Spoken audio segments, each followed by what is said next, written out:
Bismillahirrahmanirrahim.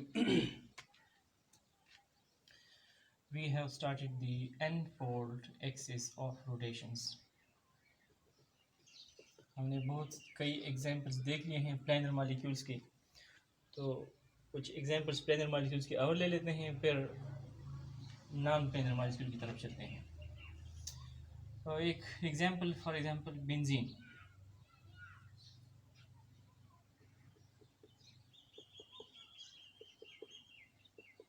This is a planar molecule. So what about the n-fold axis of rotation and benzene? You can suggest. For example पहले हम लिखते हैं कि इस यानी प्लेनर मॉलिक्यूल है, इसका ये मतलब है कि सारे कार्बन, ये कार्बन नंबर 1, 2, 3, 4, 5 और 6, कार्बन 1 के साथ जो हाइड्रोजन है वो हाइड्रोजन 1 है, ये 2 है, ये 3 है, 4, 5 एंड 6। तो जितने भी एटम हैं वो सारे इसी बोर्ड के प्लेन में हैं, तो प्लेनर मॉलिक्यूल से। अब इसको अगर हम एक एक्सिस से रोटेट करते हैं थ्रू, यानी इस रॉड के इर्द गिर्द ऐसे रोटेट करते हैं, तो क्या कोई इनडिस्टिंग्विशेबल कॉन्फ़िगरेशन पॉसिबल है, बन जाएगा या नहीं? ये है बेंजीन। अब इसको ऐसे रोटेट करते हैं, 360 से रोटेट करते हैं, तो कोई कॉन्फ़िगरेशन पॉसिबल है या नहीं है? देखिए इस फॉर्म में है।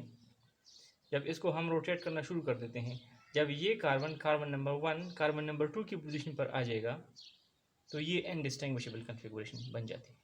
इस तरह फिर कार्बन नंबर 1 यानी कार्बन नंबर 1 फिर इस पोजीशन पर आ जाते हैं, कार्बन नंबर 3 के पोजीशन पर 1 3 के पोजीशन पर आ जाएगा, एक और कॉन्फ़िगरेशन।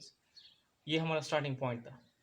फिर इस तरह ये यहाँ तक और फाइनल, तो कितने कॉन्फ़िगरेशन बन जाते हैं? 6 कॉन्फ़िगरेशन बन जाते हैं।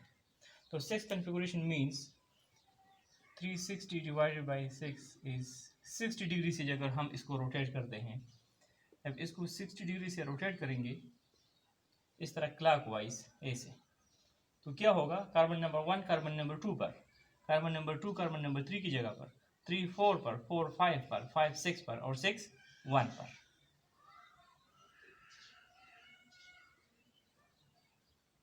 ये हो गया कार्बन नंबर 1, ये 2 3 4 5 और 6 ऐसा हो जाएगा। तो अब ये दोनों इनडिस्टिंग्विशेबल कॉन्फ़िगरेशंस हैं। जब इनडिस्टिंग्विशेबल यानी इसमें हम कोई फ़र्क महसूस नहीं कर सकते, इनडिस्टिंग्विशेबल है, ऐसे हैं, इस तरह है। अब इसको ऐसे रोटेट करते हैं, तो इस कॉन्फ़िगरेशन में और इस कॉन्फ़िगरेशन में क्या फ़र्क है? These are indistinguishable. यानी यहाँ ये कार्बन नंबर 1 है, जब इसको थ्रू एन एक्सिस यानी इस मार्कर के इर्द गिर्द हम इसको रोटेट कर रहे हैं, तो इसका एक्सिस ऑफ रोटेशन ये मार्कर है, और ये क्या है? This is perpendicular to plane of the molecule. जब इस मॉलिक्यूल को जब है एक एक्सिस से रोटेट करते हैं जो इस प्लेन के परपेंडिकुलर है, तो इस रोटेशन से इस तरह इनडिस्टिंग्विशेबल कॉन्फ़िगरेशन बन जाती है। और कितने बनेंगे? ये एक दफ़ा रोटेट कर दिया है, ये स्टार्टिंग पॉइंट है ना, फिर दूसरी दफ़ा यहाँ से स्टार्ट, ये कार्बन नंबर 1 है, यहाँ पर हो गया 4 की जगह पर, फिर 5 की जगह पर, और फिर 6 की जगह पर, और फिर वापस अपनी जगह पर, तो 6 कॉन्फ़िगरेशन बन जाते हैं। तो इसका मतलब this molecule possesses 6 fold in axis of rotations. ये यानी 160 से फिर रोटेट करते हैं, तो क्या हो जाएगा? ये 1 2 की जगह पर, ये 1 इस पोजीशन पर था, अब कहाँ पर आ जाएगा? ये 1 2 3 4 और 5, 60 से फिर रोटेट करते हैं, तो ये 1 फिर इस 2 की जगह पर, ये हो गया 1 2 3 4 5 और 6, ये यहाँ पर 6 है। अगेन 60 डिग्री से रोटेट करते हैं तो ये 1 2 3 4 5 और 6 और फिर 60 डिग्री से रोटेट करते हैं तो अब 1 कहाँ पर, ये 1 हो गया, 1 2 3 4 5 और 6। और जब 60 से फिर रोटेट करेंगे तो फिर ये 1 यहाँ पर आ जाएगा अपनी पोजीशन, ओरिजिनल पोजीशन। तो 6 कन्फिगुरेशन बन जाते हैं। There 6 configurations are formed, 6 indistinguishable configurations are formed when benzene is rotated through 360 degree through an axis perpendicular to plane of the molecule। तो ये रोटेशन सिमेट्री ऑपरेशन है। जब रोटेशन सिमेट्री ऑपरेशन है तो जिस एक्सिस से रोटेट करते हैं वो सिमेट्री एलिमेंट होगा। तो सिमेट्री ऑपरेशन और सिमेट्री एलिमेंट्स को दोनों एक ही सिंबल से रिप्रेजेंट करते हैं। तो ये हो गया 6 fold axis of rotations RC6। और ये कहाँ पर है, this is perpendicular to plane of the molecule.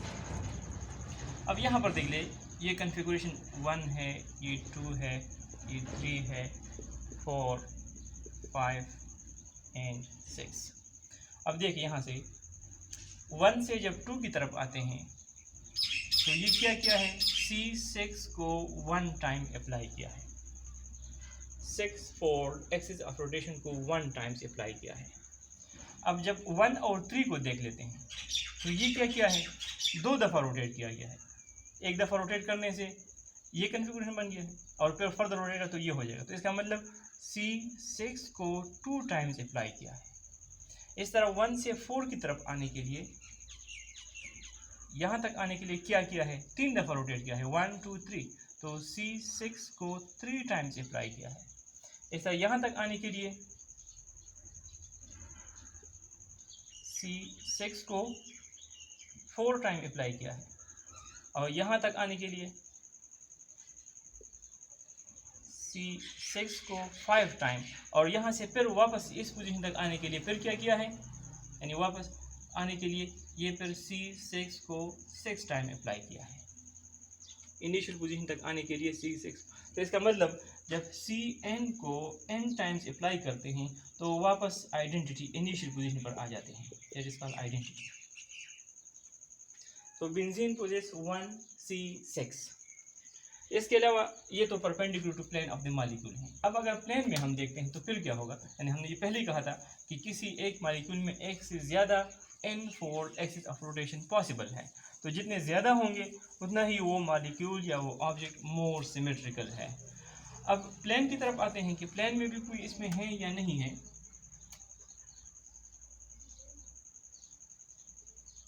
Plane का क्या मतलब, यानी इसी प्लेन में कोई एक्सिस ले लेते हैं और उस ये इस तरह ये प्लेन मॉलिक्यूल है। अब ये एक्सिस अगर यहाँ से हम लेते हैं, ऐसे रोटेट करते हैं या क्लॉकवाइज ऐसे किसी भी डायरेक्शन में ऐसे रोटेट करते हैं तो कितने कन्फिगुरेशन बन जाएंगे, यानी ऐसे रोटेट करते हैं ये बाहर आ जाएंगे, डिफरेंट है, ऐसा हो जाएगा इनडिस्टिंग्विशेबल। और फर्दर रोटेट करते हैं अपनी जगह पर आ जाएंगे तो 2 कन्फिगुरेशन बन जाते हैं when it is rotated through an axis within the plane of the molecule. यहाँ पर ये एस एक्सिस से, this is an axis which is in the plane of the molecule and along the carbon hydrogen bond। ये hydrogen carbon 1 2 3 4 5 और 6 है तो 2 configuration बन जाते हैं। तो इसका मतलब ये C2 हो गया। फिर ऐसा एक कन्फिगुरेशन और ये दूसरी कन्फिगुरेशन। जब 2 कन्फिगुरेशन है तो एंगल ऑफ रोटेशन क्या हो जाएगा, 360/2 180 से। जब 180 से इसको रोटेट करते हैं थ्रू एन एक्सिस और वो एक्सिस कहाँ पर है, वो इसी मॉलिक्यूल के प्लेन में है, इसी बोर्ड के प्लेन में है। ये इस लाइन के गिर्द इस हम इसको रोटेट कर रहे हैं, ऐसे रोटेट कर रहे हैं। तो इसका एक्सिस ऑफ रोटेशन इस मार्कर के डायरेक्शन में, ये इस मार्कर के डायरेक्शन में है, ये लाइन है, और ये लाइन इसी मॉलिक्यूल की प्लेन में से है। तो therefore this is an axis which is in the plane of the molecule. तो जब 180 से रोटेट करेंगे तो ये कार्बन नंबर 1 और कार्बन नंबर 4 अपनी जगह पर रहेंगे। 1 और 4 तो अपनी जगह पर रहेंगे। ये 2 और 3 लेफ्ट साइड पर आ जाएंगे, और 5 और 6 राइट साइड पर आ जाएंगे। ये हो जाएगा 2 और 3 और 6 और 5। 180 से फिर रोटेट करते हैं तो वापस इनिशियल पोजीशन पर आ जाएंगे। 1 और 4 अपनी जगह पर, और 2, 3 and 6 and 5. So it means this possess two-fold axis of rotations. और कहाँ पर है, in the plane of the molecule along carbon hydrogen bond के पैरेलल। तो अब इसको, ये तो हमने इस तरह 1 और 4 के एक्सिस से रोटेट किया है। इस तरह 2 और 5 से भी कर सकते हैं, ऐसे भी रोटेट कर सकते हैं, यहाँ से भी रोटेट कर सकते हैं। 1, 2, 3, 4, 5 और 6 इस एक्सिस से भी रोटेट कर सकते हैं। तो फिर क्या होगा, 2 और 5 अपनी जगह पर रहेंगे 180 से। इस तरह ये 2 और 5 अपनी जगह पर रहेंगे, और ये 3 और 4, ये 3 पहले यहाँ पर, अब ये हो जाएगा यहाँ पर, और 4 और 1 और 6। तो ये इनडिस्टिंग्विशेबल है, ऐसे हैं। ये 2 है और ये 5, 2 और 5। तो 2 और 5 अपनी जगह पर रहे हैं, और ये 1 और 6 ये एक्सचेंज हो जाएंगे, और 3 और 4 एक्सचेंज हो जाएंगे। इस तरह 180 से फिर रोटेट करते हैं, फिर क्या होगा, वापस इनिशियल पोजीशन पर, यानी 2 और 3 अपनी जगह पर इस एक्सिस से रोटेट करते हैं। तो 1, 6, 3 and 4। So this possesses another C2, और वो C2 कहाँ पर है, वो भी in the plane of the molecule और अलोंग कार्बन हाइड्रोजन बॉन्ड। इसी तरह यहाँ से भी कर सकते हैं। इसका मतलब इसमें है 3 two-fold axis of rotations, और वो कहाँ पर है, in the plane of molecule along carbon hydrogen bond. इसके अलावा और इसमें पॉसिबल है, अगर हम इसको रोटेट करते हैं तो इसको अगर मैं ऐसे लिख लेता हूँ,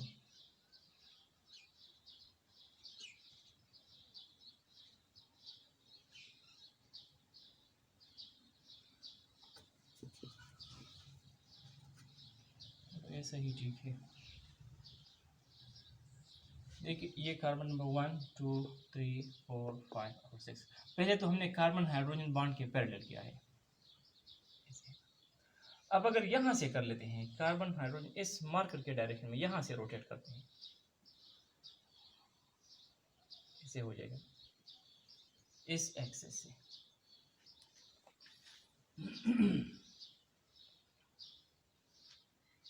यानी इस तरह है, इस रॉड के पैरेलल इसको रोटेट कर रहे हैं। तो कितनी ये भी पॉसिबल है, 2 कॉन्फ़िगरेशन, ऐसा और इस फॉर्म में है। पहले हमने ये रोटेट किया है through an axis parallel to carbon hydrogen bond इस मार्कर पे।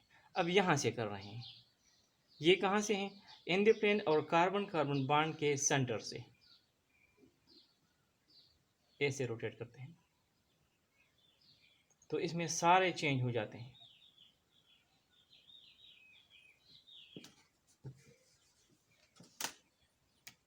समझने के लिए ऐसा ही लिखना पड़ेगा। 1 2 3 4 5 और 6, यानी इस एक्सिस से रोटेट कर रहे हैं through an axis within the plane of the molecule through the center of the carbon-carbon bond on both side. Opposite side पर जो कार्बन कार्बन बॉन्ड है उसके सेंटर से इसको पास कर रहे हैं ऐसे. तो फिर कितने कन्फिगुरेशन बन जाते हैं? Again 2 configurations are form. तो इसका मतलब इसमें ये भी एक C2 है. 180 से रोटेट करते हैं तो ये सारा जो लेफ्ट साइड राइट साइड वाला है वो लेफ्ट पर आ जाएगा और लेफ्ट वाला राइट पर आ जाएगा.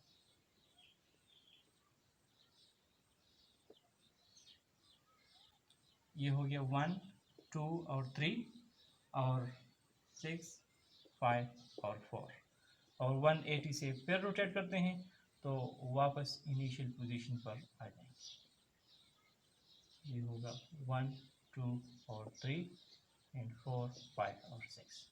So it poses another C2, two-fold axis of rotations. और कहाँ पर है? In the plane of the molecule through the center of carbon-carbon bond. अब ये कितने पॉसिबल होंगे? ये भी 3 होंगे. इस तरह हमने 1 और 6 कार्बन के सेंटर से रोटेट किया है. इस तरह यहाँ से भी रोटेट कर सकते हैं और यहाँ से भी रोटेट कर सकते हैं. जब यहाँ से करेंगे तो 2 3 और 4 जो नीचे हैं वो ऊपर चले जाएंगे और 1 6 और 5 ही नीचे आ जाएंगे. फिर जब यहाँ से करते हैं यानी एक C2 ये हो गया, एक C2 ये हो जाएगा और एक C2 ये होगा. इस C2 से क्या होगा? ये 6 1 और 2 ये लोअर साइड पर आ जाएंगे और 3 और 4 और 5 अपर साइड पर आ जाएंगे. तो इसका मतलब इसमें है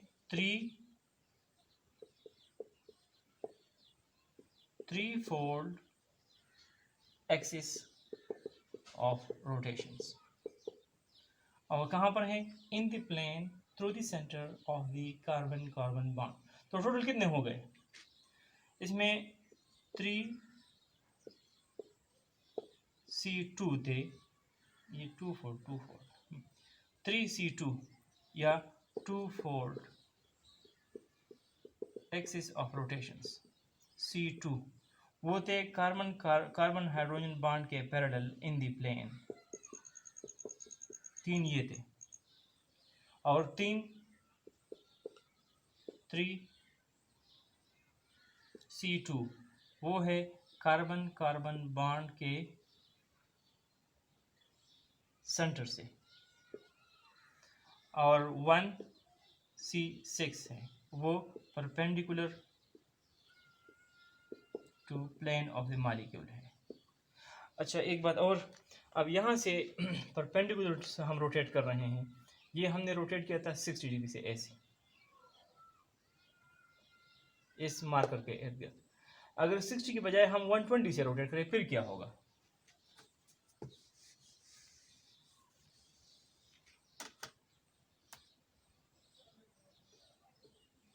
वन 2 3 4 5 और 6 120 से जब रोटेट करेंगे तो ये 1 आ जाएगा 3 की जगह पर, 2 4 पर, 3 5 पर, 5 1 पर और 6 2 पर. ऐसा है. ये आ जाएगा यहाँ पर, ये 120 से जब रोटेट करेंगे ये 1 3 पर, 1 2 3 4 5 और 6. इस तरह फिर 120 से रोटेट करते हैं तो फिर ये 1 3 पर आ जाएगा.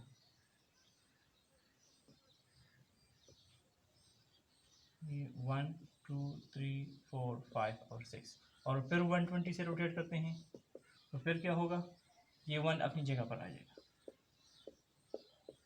1 2 3 4 5 और 6. तो इसका मतलब इसमें से 3 कन्फिगुरेशन बन गए हैं. तो ये एक C3 भी पॉसिबल है which is parallel to C6. So 1C3B possible है that is perpendicular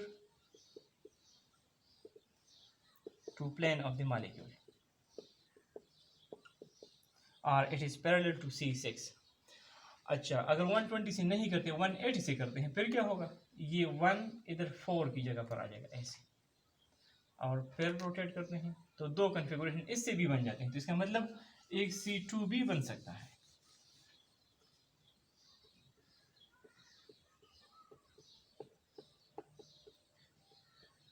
वन 180 से, तो ये 1 4 की जगह पर ये हो जाएगा 1, और 2 5 पर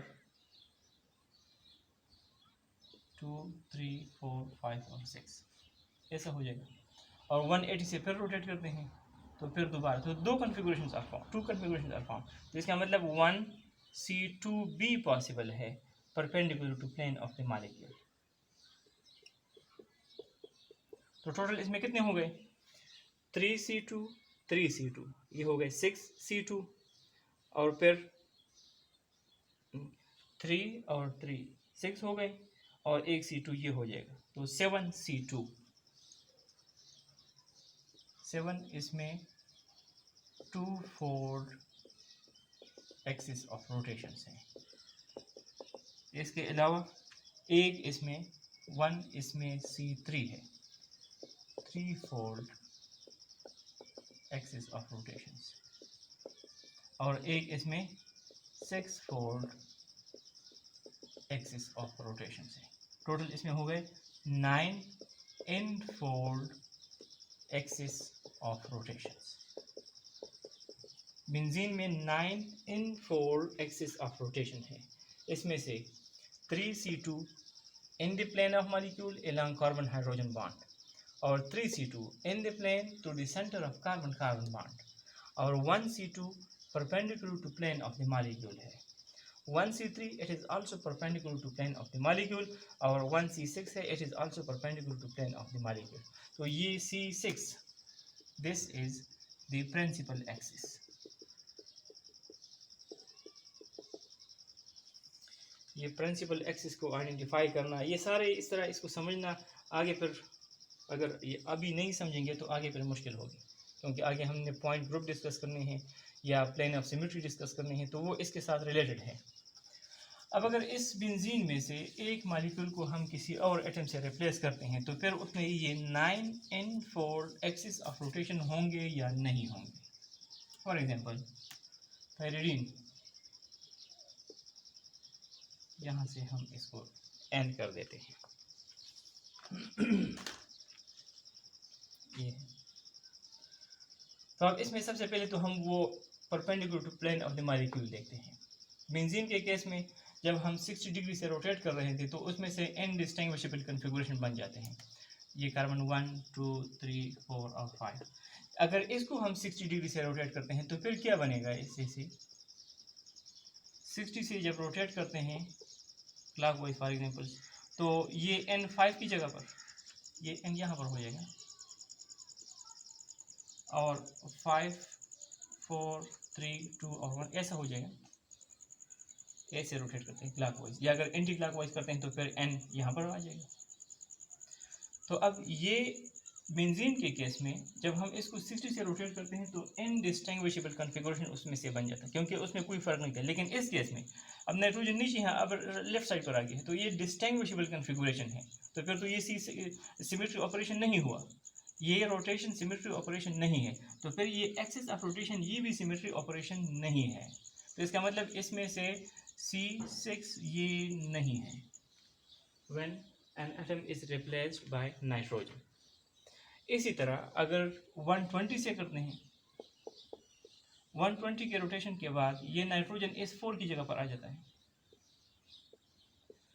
120 perpendicular to plane of the molecule, तो ये नाइट्रोजन यहाँ पर, और फिर ये 1 2 3 4 और 5। अब ये भी सिमेट्री ऑपरेशन नहीं है क्योंकि ये दोनों डिस्टिंग्विशेबल है।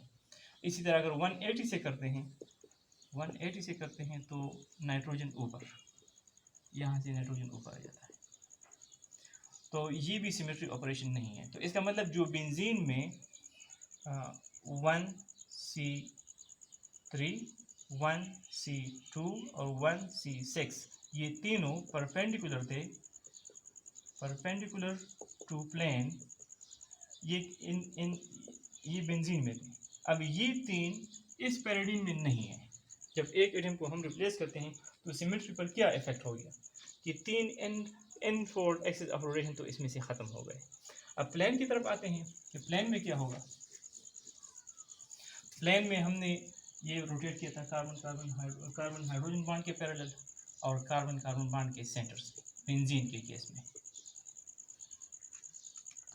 तो पहले तो यहाँ से रोटेट करते हैं, ये 1 2 3 4 और 5 इस एक्सिस से।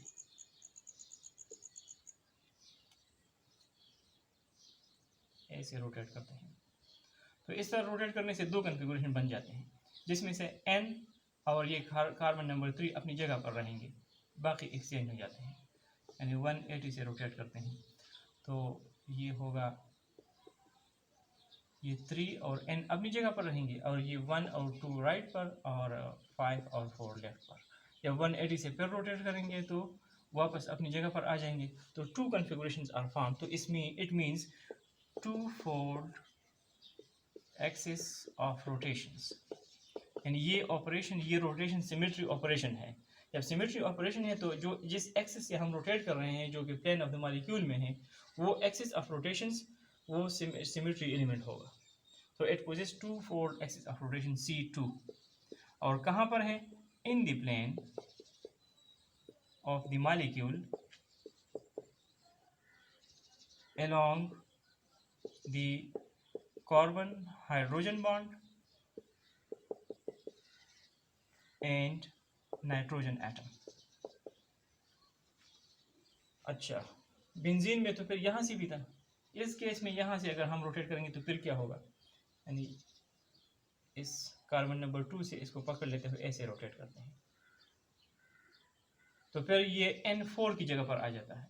तो फिर डिस्टिंग्विशेबल कन्फिगरेशन बन जाते हैं। तो वो फिर सिमेट्री ऑपरेशन नहीं है। यानी इसको अगर 180 से रोटेट करते हैं तो 2 और 5 अपनी जगह पर रहेंगे, ये 2 और 5 अपनी जगह पर रहेंगे और ये n यहाँ पर आ गया है और ये 4 यहाँ पर आ गया और ये 1। तो ये डिस्टिंग्विशेबल है, इसमें हम फ़र्क महसूस कर सकते हैं कि इसको रोटेट किया गया है। तो ये सिमेट्री ऑपरेशन नहीं है, नॉट अ सिमेट्री ऑपरेशंस। तो लिहाजा ये C2 नहीं है। बेंजीन के केस में ये C2 था। इसी तरह अगर यहाँ 1 और 4 से रोटेट करते हैं तो फिर ये नाइट्रोजन इधर 2 पर आ जाता है, तो वो भी सिमेट्री ऑपरेशन नहीं है, तो वो भी ख़त्म हो जाएगा। अब सेंटर में से कार्बन कार्बन यानी बेंजीन में थे, इसमें बेंजीन में 3C2 थे, वो कहाँ पर थे, कार्बन हाइड्रोजन बॉन्ड के parallel along carbon hydrogen bond. इस केस में इन 3 में से सिर्फ एक रह गया है, 2 ख़त्म हो जाएंगे। यानी नाइट्रोजन के अपोजिट कार्बन हाइड्रोजन बॉन्ड के इन पैराडीन्स only 1 along the carbon hydrogen bond opposite to nitrogen, वो बाकी 2 ख़त्म हो जाएंगे। इस तरह बेंजीन में कार्बन कार्बन बॉन्ड के सेंटर के भी 3C2 थे। वो देख लेते हैं कि वो पैराडीन में है या नहीं है। यहाँ से रोटेट करते हैं कार्बन कार्बन बॉन्ड के सेंटर के तरफ। तब इस केस में जब हम ये रोटेट करते हैं तो ये नाइट्रोजन 5 की जगह पर फिर रोटेट करेंगे अपनी जगह पर। तो जब 5 पर आ जाएगा तो डिस्टिंग्विशेबल कन्फिगरेशन बन जाते हैं 180 से। नाइट्रोजन यहाँ पर और ये 1 और ये 2, 1 और ये 2 और ये हो जाएगा 3 4 एंड 5। तो ये डिस्टिंग्विशेबल है। तो this is not a symmetry operation. Symmetry operations ये नहीं है। तो जब सिमेट्री ऑपरेशन नहीं है तो ये C2 भी नहीं है। बेंजीन के केस में ये C2 था। तो इस तरह यहाँ से रोटेट करते हैं, वो भी सिमेट्री ऑपरेशन नहीं है, और यहाँ से करते हैं तो ये भी नहीं है। तो बेंजीन में कितने थे, बेंजीन में 9 थे। इसमें कितने हैं, इसमें सिर्फ 1C2 है, only 1C2 along the carbon hydrogen bond opposite to nitrogen। तो एक एटम के रिप्लेस होने से सिमेट्री पर क्या इफेक्ट हो गया? तो it mean this is less symmetrical as compare to benzene. तो ये प्लानर मॉलिक्यूल्स थे, प्लानर। अब हम नॉन प्लानर मॉलिक्यूल्स की तरफ चलते हैं। वो फिर नॉन प्लानर हम नेक्स्ट शुरू करते हैं।